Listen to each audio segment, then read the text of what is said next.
आप देख रहे हो एचएन न्यूज।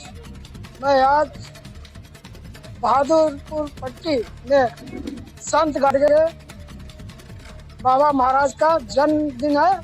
आज मैं जरा उनसे जानकारी लेना हूँ। हमारे पास में खड़े हैं जरा मास्टर साहब, राम भजन मास्टर साहब शाहजहाँपुर से आए हुए। मैं इनसे जानकारी लेना चाहता हूँ। हमारे परम पूज्य संत गाडगे बाबा जी का जन्म महाराष्ट्र में अकोला जिले के सेण गांव में हुआ। इन्होंने सर्वप्रथम हमारे समाज में रूढ़िवादी प्रथा चल रही थी मांस मंदिरा की, इन्होंने सबके पहले उसको समाप्त कराया, बंद कराया और अपने महाराष्ट्र प्रांत में इन्होंने इतनी धर्मशालाएं, स्कूल, गौशालाएं, शिक्षा का निर्माण करवाया, विद्यालयों का निर्माण कराया। जो उस जमाने में 11-11 लाख रुपया खर्च होता था। एक धर्मशाला में 11-11 लाख रुपया लगा। आज उस रुपए की आप सभी लोग जानते हैं कितना महत्व है। और हमेशा ये अपने हाथ में एक झाड़ू लेकर चलते थे और जहाँ गंदगी मिलती थी वहाँ ये सफाई करते थे। और सबसे बड़ी बात है, जहाँ जहाँ इन्होंने धर्मशालाओं का निर्माण कराया उसमें कभी नहीं लेटे, उसके बाहर सोते थे। और जहाँ कहीं जाते थे, जहाँ नहीं गंदगी मिलती थी उस गंदगी को अपनी झाड़ू लेकर सफाई करते थे। और इनका कहना था कि झाड़ू से शिक्षा देते थे। ये तिनके हैं, एक साथ बंधे हुए हैं, ये सफाई कर देते हैं। अगर आप एक में एकता में बंधे रहोगे तो बड़ा सा काम कर लोगे। अगर तितर हो जाओगे खुद कचरा बन जाओगे।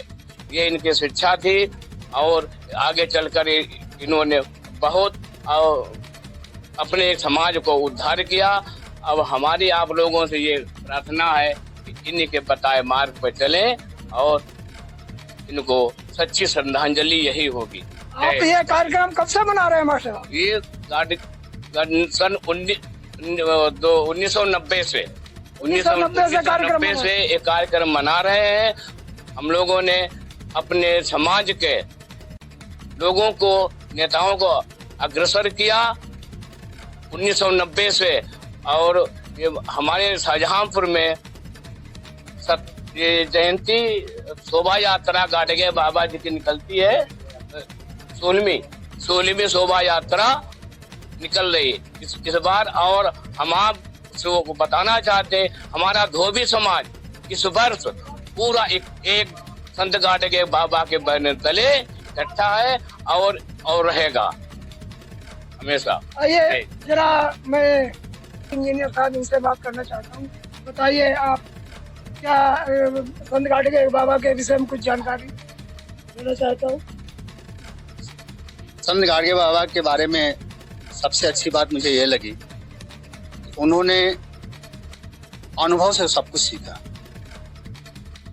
अनुभव से सीखा कि हमें समाज में हम क्यों नीचे हैं, हमारा समाज क्यों नीचे है। हम आज दारू पीते हैं जिसकी वजह से हमारा समाज नीचे है, क्योंकि उनके पिताजी दारू की वजह से मर गए थे। उनके पिताजी जब मरे तो अपने माँ से उनके कहा कि भाई हमारे बच्चों को इससे दूर रखना। जिसके आज्ञाकारी होते हुए संत गाडगे बाबा ने उस चीज़ को फॉलो किया और समाज को भी दूर रखा, अपने को भी दूर रखा। उनके मामा से साहूकारों ने अशिक्षा होने की वजह से उनका जमीन हथिया लिया। संत गाडगे बाबा का लगा कि अगर हमारे मामा पढ़े लिखे होते तो साहूकार शायद हमको बेवकूफ़ बना के हमारी ज़मीन जो है नहीं ले पाती। तो उनको लगा कि नहीं, अगर हमारी शिक्षा हुई होती तो हम आगे बढ़ पाते। और फिर उस जमाने में उनको लगा कि हमारा समाज पढ़ा लिखा नहीं है, इसलिए हमारा समाज बहुत पिछड़ा हुआ है। संत गाडगे बाबा ने अपना सारा जीवन कुरीतियों के विरुद्ध, दारू के विरुद्ध, शिक्षा को लाने के लिए समर्पित कर दिया। और उनको लगा कि भाई जो लोग भूखे हैं उनको खाना की व्यवस्था करनी चाहिए। जो पैसे वाले हैं अपने समाज के लोगों को, जो समाज में हैं, उनको आगे बढ़ाने का काम करना चाहिए, पढ़ने लिखने की व्यवस्था करनी चाहिए। और ये एक भारत महात्मा का संदेश होता है और मैं इसी को फॉलो करता हूँ। जय गाडगे। आइए जरा दिखाइए, यहाँ जन्म महोत्सव पे भंडारा का भी प्रोग्राम है और यहाँ इन लोगों के सहयोग से धर्मशाला भी बनाया जा रहा है गाडगे बाबा के नाम से। दिखाइए कैमरा में। ये यहाँ संत गाडगे बाबा नाम से धर्मशाला भी बन रहा है। इस टाइम धर्मशाला भी बनाया जा रहा है।